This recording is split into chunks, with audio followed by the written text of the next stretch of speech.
자, 여러분 안녕하세요. 종로학원에서 인문논술을 담당하고 있는 한기조 강사입니다. 지금 앞에서 살짝 간단한 브리핑을 했었지만 여러분들이 시험을 치고 나왔을 경우에 좀 약간 어떤 의미에서는 독해량이 많지 않았고, 그리고 뭐 평소에 수능 공부를 하면서도 풀어왔던 문제들이고, 그리고 뭐 제시문도 뭐 그냥 뭐 엄청나게 어려운 이론적이고 뭐 긴 호흡의 그런 것들이 아니기 때문에 속으로 문제를 만났으면은 잘 읽힌다. 시간 안에 글 쓰는 게 워낙 관건이기 때문에 좀 평이한 문제를 만났다라는 측면에서 약간 방심을 하셨을 수도 있는데요. 저는 이제 문제를 좀 복기해보고 학생들과 좀 얘기를 해본 결과 작년 사회계열과 컨셉이 거의 비슷하다고 보시면 됩니다. 일단은 문제 1번을 이제 살짝 보시면 되겠지만, 이게 뭐 예상 범위 있었죠. 자, 삼자 비교라고 소위 말을 하는 이제 세계 제시문에 대한 주제가 나왔는데, 문제가 뭐냐면, 대주제 자체가 진정성 있는 사람 뭐 이런 식으로 해서 전통적으로 연대 측에서 좀 추상적이고 원론적인 그러한 대주제를 컨셉을 잡는데,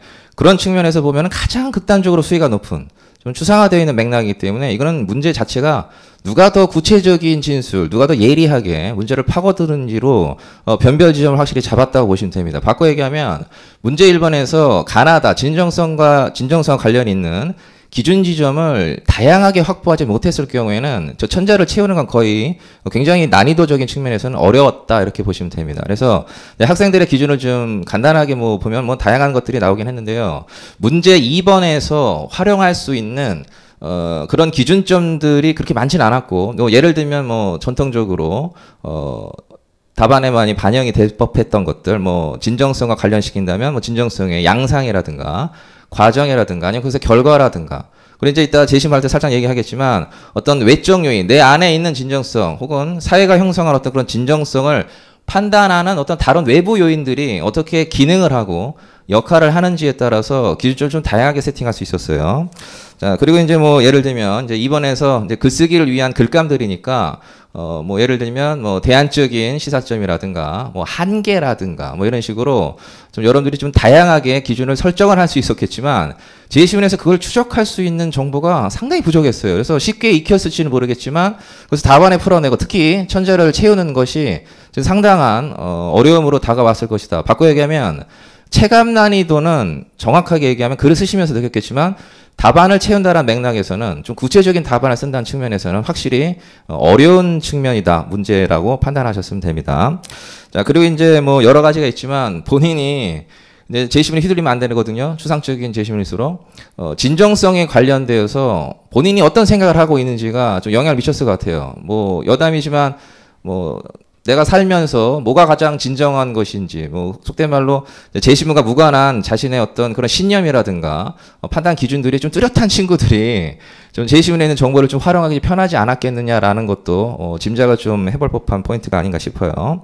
자, 그리고 일단은 이제 제시문의 포인트 이전에 문제 2번까지 살짝 얘기를 같이 해드리면, 일단 요 컨셉 자체는 예상 범위 안에 있었던 겁니다. 이제 이해 분석력의 비중이 좀 높아요. 연대는 여러분 아시겠지만 뭐 예를 들면 뭐 한양대식이라는 고대식의 어떤 그런 좀 자유도가 높은 포인트라기보다는 정말 제시문 간의 유기적인 연관성을 잘 고려해야 되는 대학 중에 하나고, 특히나 문제 2번 제시문 마지막에 라의 그림 1과 그림 2가 이제 통계 자료로 나왔는데요. 이게 자료 컨셉이 중요한데 이렇게 두 가지 컨셉이 나왔는데 그림 1과 2죠. 근데 뒤에 치고받는 견해에서 두 개 제시문을 지금 활용하라고 그랬거든요. 그러면 지금 독해 과정에서는 어렵지 않았을 거예요. 예를 들면 내적인 것과 외적인 것을 이분화시켜서 좀 뭐랄까 좀 상대적으로 내적인 것의 중요성을 중시한다는 측면에서는 그림 1과 연결시켰던 친구들, 그리고 좀 약간 외적인 쪽에 방점이 찍혀있다고 독해할 친구들은 그림 2와 나를 좀 연결시키는 뭐 그런 답안 컨셉이 일단 가장 많았어요, 지금. 그리고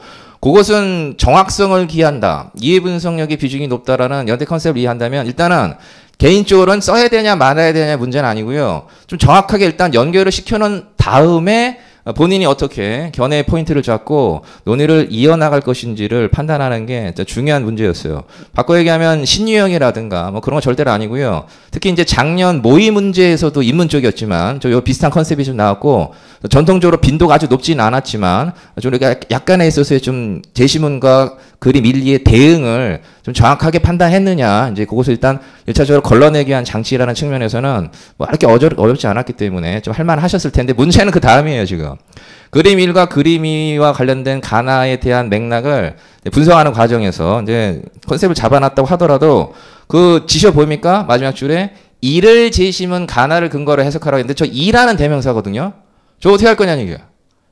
저게 만약에 논의 포인트가 뚜렷하면은 연대 측에서 막 고정을 해줬겠죠. 근데 대명사로 받은 이유는 여러분들이 라의 그림 1과 2를 분석하는 과정에서 도출된 결과물이 뭔지에 따라서는 다양하게 세팅할 수 있다는 걸로 이해를 하셔야 돼요.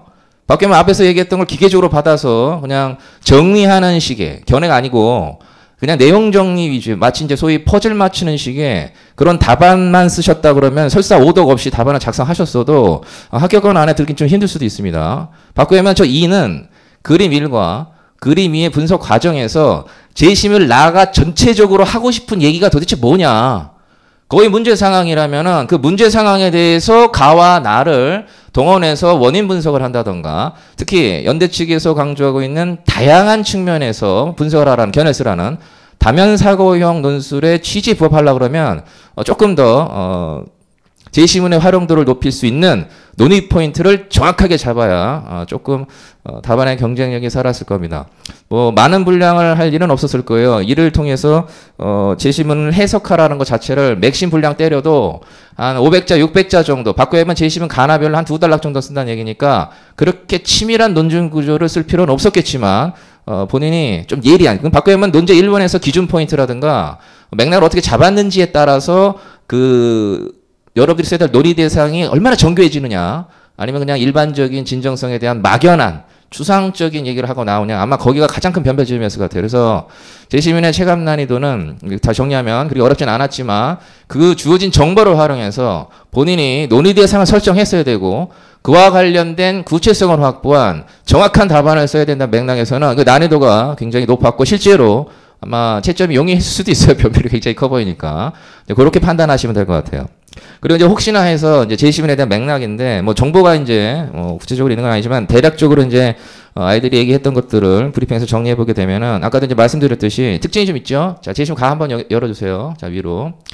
재심문 가를 보시면 일단 EBS 수능 특강 테스트 3번이라고 애들이 정확하게 얘기할 정도로 일상적인 뭐 영문으로 물론 여러분들이 풀었겠지만 얘기였고 셰익스피어가 나와요. 근데 당황할 건 아니었고요. 기본적으로 장르가 뭐 설명식에 그 비문학에 가깝기 때문에 뭐 그렇게 독해 자체는 어렵지 않았다. 근데 이제 마지막 후반부에 한 3줄 정도로 인용이 나왔다고 얘기는 하는데요. 정황상 하이라이트 연대 직접 안 주죠. 꼭 재심 마지막에 비유적이고 돌려치면서 키워드 안 주면서 자신의 언어로의 재구성을 압박해서 이 자체가 난이도가 있는 거죠. 그래서 그 의미가 무엇인지를 여러분들이 키워드에 있는 내용만 정리하기보다는 뽑아내셨어야 된다라는 측면에서 가가 쉽게 느껴졌다라면 오히려 좀 한번 생각해 보셔야 될 문제가 아닌가 싶어요. 그래서 뭐 내용이야 뭐 밑에 정리가 되어 있었겠지만 뭐 논문한 상황이고요. 문제는 개인이 선택을 했다라는 측면이 좀 중요한 것 같아요. 내가 그게 뭐 자신이 생각하는 정직한 사람이 됐든 사회적인 편견이라든가 뭐 아니면 사회가 형성한 그런 어떤 고정적인 정직함이 있죠. 뭐 우리에게 어떤 의미에서 외적으로 좀 강요받는 것들이 있을 수 있는데 그런 것들을 주체적으로 선택한 것에 대한 의미를 좀 부여하시면서 그래도 진정한 사람이라는 것은 그런 내면적 성찰을 좀 스스로 독립적으로 능동적으로 하는 것이 중요하다 맥락이기 때문에 확실히 가는 내적이냐 외적이냐의 비중을 좀 고려한다면 확실히 내적인 요인을 중시하는 재심문으로 여러분들 정확하게 독해를 하셨어야 되는 게 맞는 것 같아요. 그리고 재심문 나로 넘어가게 되면은 재심문 장르 자체는 그래도 우리가 가장 바라는 거죠. 어설프게 뭐 그림 나오고 다이아몬드 나오고 막 통계적으로 막 나오면서 뭐 소설이라든가 뭐 지문도 마찬가지. 그래서 비문학에 대한 부담이 그나마 가장 적은데 문제가 이거죠. 내용 독해는 가장 쉬웠을 거예요. 확실히 장르적으로. 근데 키워드를 잘 안 줘요. 키워드를 이게 좀 적게 줬죠. 쉽게 말하면은 천자를 채우기에는 부족한 키워드였어요. 그래서 가장 쉬운 재심문을 먼저 공경하셨어야 됐고 시간 관리를 상 그리고 논제 2번에서 지금 바로 보고 계신 재심문 나 자체가 바로 직격으로 쓰이고 있기 때문에 나의 독해를 먼저 정확하게 하신 다음에 나머지 재심문들에 대한 글감을 추적하는 바꾸면 나 자체의 활용도가 좀 높았어야 좀 파고드는 거지만 재심 독해 효율이 좀 좀 효율적이었을 거예요. 그래서 가와 나의 이제 맥락을 보시게 되면 확실히 먼저 외적인 어떤 표출이 좀 많이 강조되어 있었고 그 과정에서 이제 비교하는 거죠. 외적인 요인의 중요성을 그나마 상대적으로 강조했다는 측면에서 방점을 찍고 정리를 하셨어야 일단은 됐을 것이다. 그리고 이제 재심은 다가 문제인데 재심은 다는 기계적으로 한 친구들이 너무 많아요. 근데 연대 기존의 출제 포인트상 대주제가 뭐 예를 들면 뭐 내면 외양이라 칩시다. 그러면 내면 50%, 외양 50%라고 나누기에는 좀 부담스럽죠. 설사 두 재시문이 모두 내면과 외양이 모두 중요하다라고 나왔어도 미묘하게나마 특정 부분을 조금 더 비중 있게 다룬지 맞죠? 내면과 외양 중에서 뭐 그래도 내면에 방점시켰다던가 아니면 반대로 근거 있어야 돼요. 외양이 방침시켰다던가 뭐 이런 식으로 좀 약간 조율을 할 수 있게 정보를 두 개 다 줬어요 지금. 그래서 내면과 외양이 모두 부합해야 진정성 있는 사람이라는 내용은 되게 파악했을 것이고 근데 눈에 들어오는 게 있었어요. 그죠? 말이죠 말.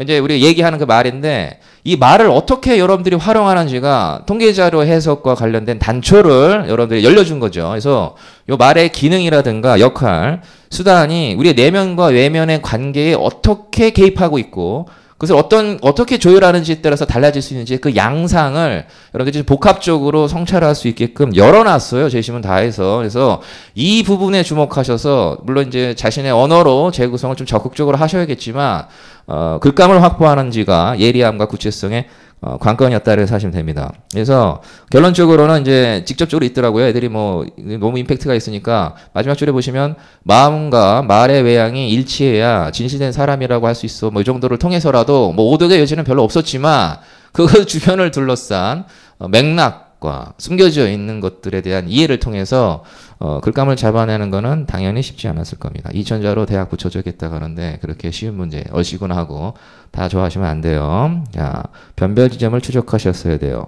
제시으로 간단히 봅니다. 통계자료 나왔는데 이건 뭐 워낙 쉬워요. 그래서 이제 복기를 간단히 해봤습니다. 애들이 이제 그림 옆에서 막 그리고 막 난리가 났었는데 자 일단은 연대 측에서의 통계를 줬을 경우에는 가로축으로 정보를 모을 것이냐 세로축으로 정보를 모을 것이냐를 고민을 하셔야 돼요. 정답은 없는데 내가 글쓰기 편하게 세팅을 해야 되거든요. 근데 정황상 여기 세로축이죠. 마을 1의 의미와 마을 2의 의미는 이런 식으로 마을 1, 2를 중심으로 의미 부여를 하는 게 확실히 좀 유리했겠죠. 그리고 이제 그 항목을 좀 보셔야 돼요. 항목. 자, 당연히 뭐 내용은 뭐 여러분들도 보시면 알겠지만 저기 1인당 100인당 기부 횟수 보시면은 저기 왼쪽에는 그림 1번 보고 있습니다. 왼쪽에 마을 1을 보게 되면은 저기 거의 변화가 없잖아요. 오른쪽이랑 왼쪽이랑. 그러니까 기부 뭐 그냥 누가 뭐라고 하든지 간에 상식적으로 생각하세요. 예측하고 확인하셔야 됩니다. 통계적으로 우리 주변에 있는 어떤 그런 현실적인 맥락을 구체적인 결과를 주는 거기 때문에 막 이렇게 파고들지 말고 그냥 상식적인 선에 있을 때 한번 예측 한번 해보세요. 상식적인 선에 있잖아요. 그죠? 내가 기부하는 거 누구 눈치 안 보고 내가 마음에 있는 진정 우러나오는 내 타인을 도와야겠다. 사례에 기여해야겠다. 거의 뭐 CCTV를 설치하든 뭐 명단을 공개하든 그냥 거의 변화가 없다라는 측면에서는 순수해 보이죠. 그리고 이제 밑에 그림 2번을 보시면 이제 여기 문제인데 위에 그림 인에서는 기부야. 기부 좋은 거야 나쁜 거야? 좋은 거예요. 좋은 거는 영향 안 받아. 근데 밑에 보면은 신호 위반 횟수는 이거 나쁜 거거든요. 부정적인 어떤 그런 행위 결과인데 요거는 CCTV 딱 외부 시설 딱 들어왔을 때 눈치 본다는 얘기죠. 쪽팔리니까 그렇겠지. 그래서 CCTV 촬영 전과 촬영 후에서의 저 막대 그래프의 차이 자체의 의미는 그렇게 어렵진 않았겠지만 아까 얘기했듯이 가나다 이제 일본에서 뽑아낸 그 기준점들이 얼마나 예리한지에 따라서 논의 포인트가 완전히 달라질 수 있었어요. 그래서 내면과 외면의 관계를 잘 파악한다는 맥락 안에서 잘 고민하셨어야 되는데 문제는 이 연결고리입니다. 제가 볼 땐 그래요. 여기 표에 나와 있는 100인당 기부 횟수랑 100인당 신호 위반 횟수는 마치 우리가 재심은 다해서 봤던 말의 역할과 기능과 거의 흡사하죠. 그죠? 내면과 외면의 관계를 논의하는 과정에서 분명히 의사소통 수단으로서 말이 들어왔거든요. 내가 진짜로 상식적으로 생각합니다. 내가 누군가의 말을 들었을 때 그 말이 그 사람의 진정성을 담은 것이냐 안 담은 것이냐는 판단하기 힘들어요. 다른 맥락들을 봐야겠죠. 그리고 그 말을 하는 사람들도 내가 여기 CCTV라든가 기부자 명단처럼 진짜로 내 마음에 안 드는 것을 순수하게 얘기했느냐 혹은 외부 요인에 기반해서 뭔가 눈치가 보이니까 그 상황에 맞춰서 왜곡했느냐의 문제는 이거는 논의가 굉장히 다양하게 이루어질 수 있습니다. 그래서 기부 횟수라든가 신호 위반 횟수도 우리의 마음과 내적인 것이죠. 그리고